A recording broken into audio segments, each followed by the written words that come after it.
Hi friends, நான் உங்கள் ஜிக்கி பேசுகிறேன். மீண்டும் ஆ, ஈசாவை பார்த்துவிட்டு இரவு ஈசாவை பார்த்துவிட்டு நாங்கள் ரூமுக்கு வந்துவிட்டோம்.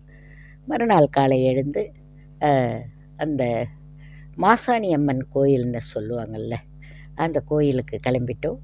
என்னென்னா அங்கே போனாக்கா அது ஏதோ இந்த மிளகா அரைச்சி ஏதோ பண்ணுவாங்க கொள்ளுவாங்கன்னு சொல்லுவாங்கள்ல, அந்த கோயில் அது. அருகில் இருந்ததினால் நாங்கள் அங்கு சென்று அந்த அம்மாவை ஏதோ மல்லாந்து படுத்திருந்த மாதிரி இருந்தது. அப்படி படுத்திருந்தார்கள் அந்த அம்மா, பெரிய சிலையாக இருந்தது.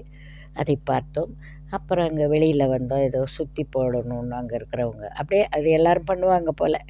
சுற்றி போட்டுட்டு அங்கே அப்படியே ஒரு ஞாபகார்த்தமாக ஒரு சின்ன ஒரு விளக்கு, அந்த சிங்கள ஏரி மாதிரி ஒரு விளக்கை வாங்கிக்கிட்டு அங்கேருந்து வெளியே அங்கேயே தான் அந்த மாசாணி அம்மன் கோயிலே டிஃபன் சாப்பிட்டுட்டு அங்கேருந்து வெளியே வந்து இந்த காருகளுக்கெல்லாம் சுற்றி போட்டுட்டு அங்கேருந்து நாங்கள் வால்பாறை கிளம்பி விட்டோம்.